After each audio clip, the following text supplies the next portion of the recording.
Try and make up your mind, huh?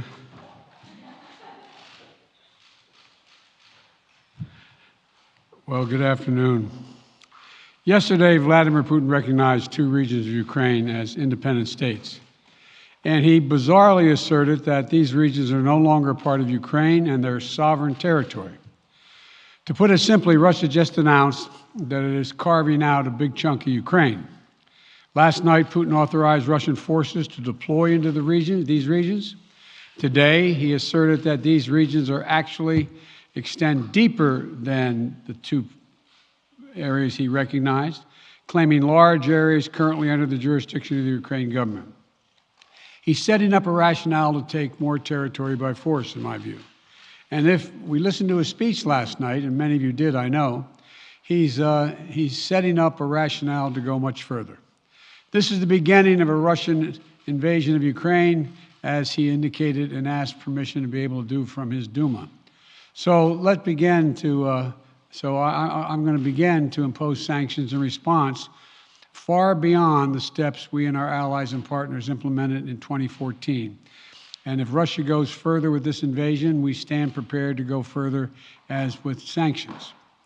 Who in the Lord's name does Putin think gives him the right to declare new so-called countries on territory that belong to his neighbors? This is a flagrant violation of international law, and it demands a firm response from the international community. Over the last few months, we've coordinated closely with our NATO allies and partners in Europe and around the world to prepare that response. We've said all along, and I've told Putin to his face more than a month ago, that we would act together. And the moment Russia moved against Ukraine, Russia has now undeniably moved against Ukraine by declaring these independent states. So today, I'm announcing the first tranche of sanctions to impose costs on Russia in response to their actions yesterday. These have been closely coordinated with our allies and partners, and will continue to escalate sanctions if Russia escalates. We're implementing full blocking sanctions on two large Russian financial institutions, VEB and their military bank. We're implementing comprehensive sanctions on Russian sovereign debt. That means we've cut off Russia's government from Western financing. It can no longer raise money from the West and cannot trade in its new debt on our markets or European markets either. Starting tomorrow and continuing in the days ahead, we'll also impose sanctions on Russia's elites and their family members. They share in the corrupt gains of the Kremlin policies and should share in the pain as well. And because of Russia's actions, we've worked with Germany to ensure Nord Stream 2 will not, as I promised, will not move forward. As Russia contemplates its next move, we have our next move prepared as well. Russia will pay an even steeper price if it continues its aggression, including additional sanctions. The United States will continue to provide defensive assistance to Ukraine in the meantime, and will continue to reinforce and reassure our NATO allies. Today, in response to Russia's admission that it will not withdraw its forces from Belarus, I have authorized additional movements of U.S. forces and equipment already stationed in Europe to strengthen our Baltic allies, Estonia, Latvia, and Lithuania. Let me be clear. These are totally defensive moves on our part. We have no intention of fighting Russia. We want to send an unmistakable message, though, that the United States, together with our allies, will defend every inch of NATO territory and abide by the commitments we made to NATO.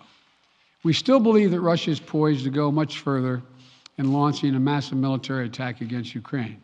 Hope I'm wrong about that. Hope we're wrong about that. But Russia has only escalated its threat against the rest of Ukrainian territory, including major cities and including the capital city of Kyiv.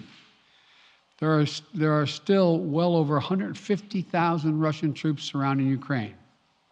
And as I said, Russian forces remain positioned in Belarus to attack Ukraine from the north, including warplanes and offensive missile systems. Russia's moved troops closer to Ukraine's border with Russia.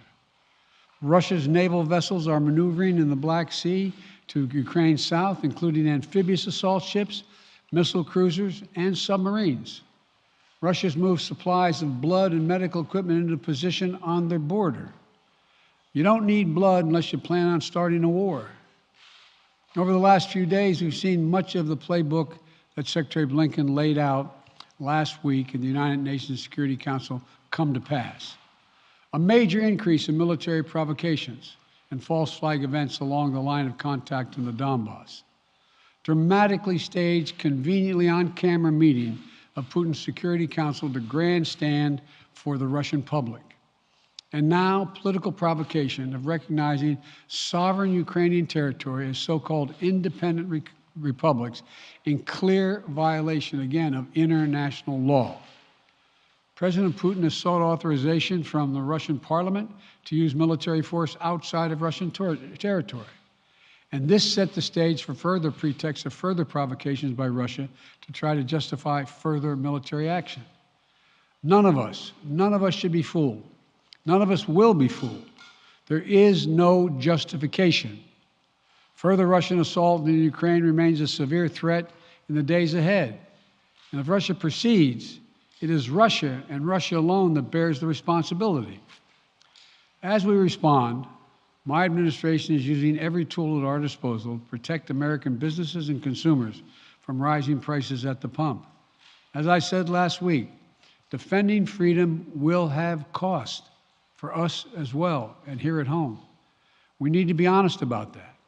But as we do this, I'm going to take robust action to make sure the pain of our sanctions is targeted at the Russian economy, not ours. We're closely monitoring energy supplies for any disruption. We're executing a plan in coordination with major oil-producing consumers and producers toward a collective investment to secure stability in global energy supplies. This will blunt gas prices. I want to limit the pain to the American people are feeling at the gas pump. This is critical to me. In the last few days, I've been in constant contact with European leaders, including with Ukrainian President Zelensky.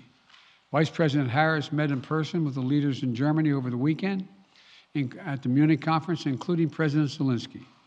At every step, we have shown the United States and our allies and partners are working in unison, which he hasn't been counting on, Mr. Putin. We're united in our support of Ukraine. We are united in our opposition to Russian aggression.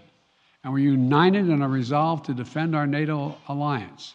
And we're united in our understanding of the urgency and seriousness of the threat Russia is making to global peace and stability. Yesterday, the world heard clearly the full extent of Vladimir Putin's twisted rewrite of history, going back more than a century, as he waxed eloquently, noting that, well, I'm not going to go into it, but nothing in Putin's lengthy remarks indicate any interest in pursuing real dialogue on European security in the year 2022. He directly attacked Ukraine's right to exist. He indirectly threatened territory formerly held by Russia, including nations that today are thriving democracies and members of NATO. He explicitly threatened war unless his extreme demands were met. And there is no question that Russia is the aggressor. So we're clear-eyed about the challenges we're facing. Nonetheless, there is still time to avert the worst-case scenario that will bring untold suffering to millions of people if they move as suggested. The United States and our allies and partners remain open to diplomacy if it is serious. But when all is said and done, we're going to judge Russia by its actions, not its words. And whatever Russia does next, we're ready to respond with unity, clarity, and conviction. We'll probably have more to say about this as it moves on. I'm hoping diplomacy is still available. Thank you all very much. Sir, are you still open to meeting with Vladimir Putin, sir?